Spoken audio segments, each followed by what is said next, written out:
dito. Grabe ang nangyari, pati yung pulis, sira-sira talaga yung belt talaga, warak belt na.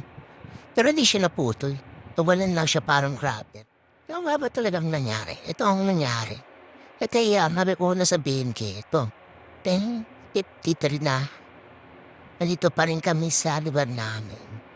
Kasi ito, ang motor na yung gagamitin namin, si Baby. Kasi wala kaming magiging ilang. Siya lang may malakas. Tapos ito yung sa tropa namin na si Kargado yan. Ikiwanan ka niyan talaga. Lakas kayong motor na yan. Tapos na-position na namin na mauna na ako. Kahit kumukulog-kulog pa dyan. Eh no, kumukulog-kulog pa. Tuloy pa rin to. Hindi kami pipigilan ang panahon. Nang tinutulak na namin pa kahit kumukulog-kulog talaga. Kasi meron na naghihintay din sa amin na isa. Si Justin. Dun sa Marikina sa Marcos Highway. Siya naghihintay. Kaya kailangan na meron na mauna kahit isa para may kasama yung nauna na dun sa Marcos Highway. Kaya nandito na ako sa Marikina. Malapit ako sa Marcos Highway. Yan. Naaninag ko na siya. May isang oras siya naghintay dito eh. Kaya, siyempre nakakaboring pag mag-isa maghihintay dyan. Pero kumukulog-kulog pa rin talaga. Ayan siya. Naghihintay siya dito.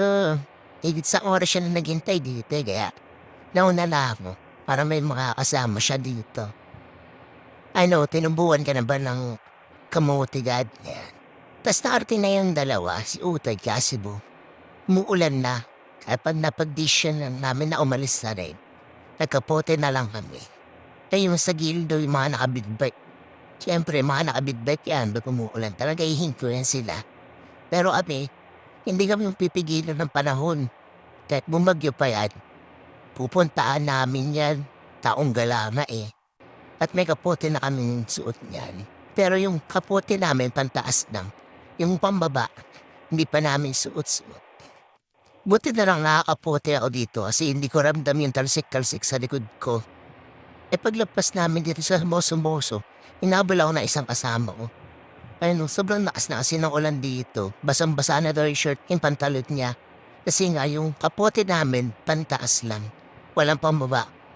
Kaya uminto muna kami dito para suotin yung pambaba ng kapote. Tapos sinasuotan namin yung pambaba ng kapote.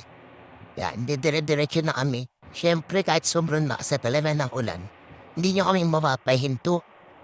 Taong gala nga eh, taong gala. Pinakalagpas na ako sa Manukan, napansin ko wala yung dalawa namin kasama kaya bumalik ako. Ayun, nakita ko sila dito. Naka-stop. Alam ko anong nangyari kaya binalikan namin. Yan sila, naka-stop talaga dito. Ito yung delikado dito sa Marilaki, pag nasiraan ka. Walang ilaw. Wala kahit bahay, kahit sumigaw-sigaw ka dito, wala ganong bahay. Tapos tinanong ko siya kung ano yung nagiging sira, yung panggilid daw, maingay. Kaya sabi ko sa kanila, tara maghanap tayo na may mailaw na lugar kung tayo dito sobrang dilim kasi dito nakakatakot dito sa Manukan. Sa Manukan pa naman, kaya yan, nagpalit na sila ng driver. Si Boy yung magtutulak sa nasirang motor, tapos si Jess yung magmamaneho. Kaya yun, di siya na kami na, gora na bells. Sige, punta tayo sa mailaw. Punta na dami sa mailaw na lugar. Kasi ang delikado dito sa Manukan, sobrang dilim. Mamaya maabutan pa kami na kung ano dito eh. Mamaya may lumilipad-lipad pa eh. Kakatakot ka naman, sobrang dilim dito talaga. Sinipa na ng tropa namin yung isa. Para maghanap kami ng mga tindahan na open pa dito para na pwede namin tambayan na safe. Kasi sobrang dilim dito. At pwede namin buksan yung panggilid niya kung ano ba talaga yung nasira. Kaya magtitiis kami magsipa-sipa kaysa magstay kami dito sa Manukan.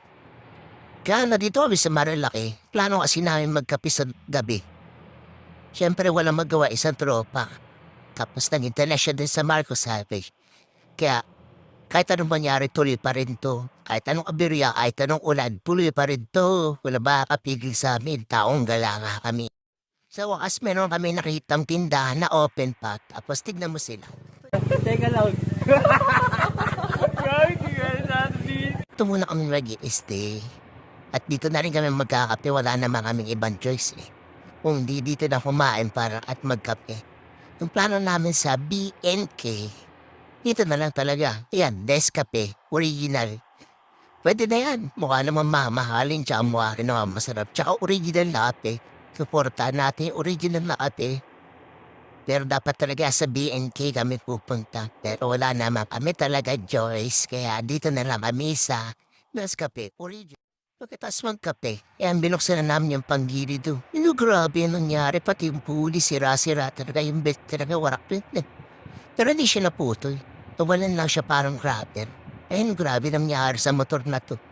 Buti na lang hindi nag-lock habang umaandar siya. Kasi kung nag-lock yan, mag-i-stead siya dun eh. Oh, grabe talaga nangyari oh. Kaya ang plano namin dito, tatali na lang siya. Buti na lang, Boy Scout yung isang kasama namin. Dala siyang tali tatali na lang namin itong motor para makauwi sa Commonwealth. Simula dito sa Marilaki, hahatakin namin to hanggang Commonwealth. Wala na mga ibang choice eh. Taong gala kami, wala kami magawa eh. Pinipigilan na kami ng panahon pero tumuli pa rin kami. Siyempre, kailangan makakapigil sa amin. Taong gala kami. Ang tinatali niya na yan. Para palat-palat na kasi stress na ng madaling araw kailangan talaga namin sumipat. Para pagdating namin dun sa Commonwealth, maliwan. 3 a.m. nag-decision na kami talagang umalis. Yan, nakatali na yung motor. Kinali na lang namin yung motor.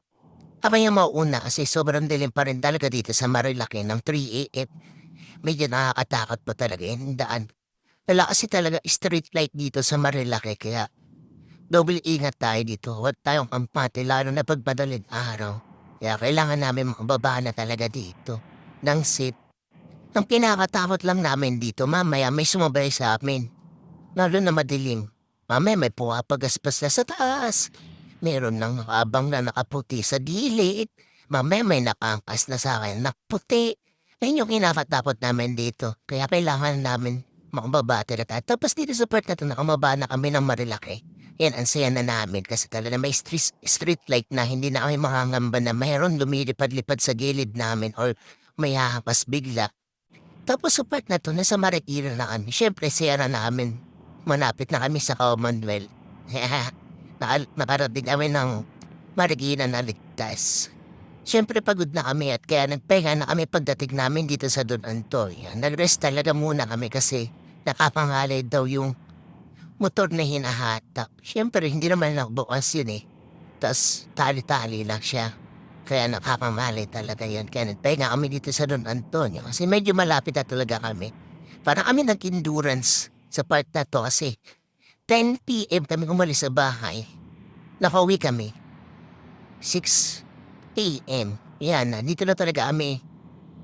Nandito na talaga yung finish line na ito. Tuwa na ang mga mekos-mekos na yan. Na mekos-mekos tayo sa Marilaki. Pero abay lang yun. Malaga masaya tayo. At mahalaga na mekos-mekos tayo. Ito, tinanong ko si tropa kung ko anong oras na. Yan o. 6:03 talaga na ating. Ayun o. Safe kami nakauwi. Ayun yung mahalaga. Na mekos-mekos na yan mga pre. Mekos-mekos na. Tinatanggal nila yung tali o. Kaso hindi nila matanggal na gigpit na. Pero ang mahalaga talaga dito, safe kami nakarating. Siyempre, gutom na kami. Kaya kailangan din namin kumain. Food trip na kami dito mga mekos-mekis. Yan, tapos mamaya matutulog na. Nice try!